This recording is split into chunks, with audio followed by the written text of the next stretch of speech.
एक शाम जब डोना और एंजी कॉलेज से वापस आए तो उन्होंने देखा कि अपार्टमेंट के कॉरिडोर में बहुत सारे पेपर्स पड़े थे जिस पर किसी बच्चे की हैंडराइटिंग में लिखा था हेल्प मी।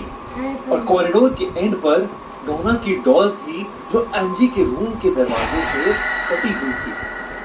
वो दोनों पेपर्स पढ़कर काफी घबरा गए। डोना जब उस डॉल के पास गई तो उसकी आंखें फटी की फटी रह गई। उस डॉल के चेहरे पर खून लगा हुआ था और उसके बाल खून से लथपथ थे। इस घटना के तुरंत बाद ही उन्होंने चर्च के एक प्रीस्ट को बुला लिया जिसने बताया कि वो डॉल पोजेस्ड है, यानी उस डॉल के अंदर एक आत्मा है। जब उस प्रीस्ट ने उस आत्मा से बात करी तो उस आत्मा ने बताया कि वो एक 7 साल की बच्ची है जिसका नाम है एनाबेल हिगिंस और उसकी मौत डोना और एंजी के अपार्टमेंट के नीचे एक रोड एक्सीडेंट में हुई थी। एनाबेल ने ये भी बताया कि वो डोना और एंजी के साथ सेफ फील करती है और वो उनके पास ही रहना चाहती है। डोना और एंजी को एनाबेल की कहानी सुनकर दुख हुआ और इसीलिए उन्होंने उसे अपने साथ रखने का डिसीजन लिया। डोना को लगा कि 7 साल की छोटी बच्ची किसी को क्या चोट पहुंचाएगी और डोना को ये नहीं पता था कि उसकी बात जल्द ही गलत साबित होने वाली है।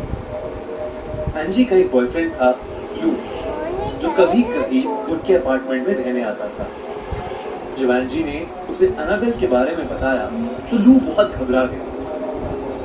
उसने कहा कि उसे वो डॉल शुरू से ही बहुत अजीब लगती है और डोना और एंजी को उस डॉल को अपने साथ नहीं रखना चाहिए, पर वो दोनों नहीं माने। एक रात सोते हुए जब लू की आंख खुली तो लू ने फील किया कि वो अपने शरीर को हिला नहीं पा रहा था। वो घबरा गया और उसे एक छोटी बच्ची की हंसी सुनाई दी। उसने जब नीचे अपने पैरों की तरफ देखा तो उसे एनाबेल डॉल दिखी जो उसके देखते ही उसकी छाती पर आके बैठ गई और उसका गला घुटना शुरू हो गया। लू इतना डर गया था कि वो बेहोश हो गया। अगले दिन जब उसको होश आया तो उसने देखा कि एनाबेल तो अपने रूम में ही है। उसे समझ नहीं आ रहा था कि रात को जो उसने एक्सपीरियंस किया वो एक भयानक सपना था या असलियत में ऐसा कुछ हुआ था। लू और एंजी अपार्टमेंट में अकेले थे। अचानक डोना के कमरे से उन्हें किसी चीज के बहुत जोर से गिरने की आवाज आई। उन्हें लगा कि उस अपार्टमेंट में शायद कोई चोर घुस आया है। लू जल्दी से डोना के रूम में गया, लेकिन वो रूम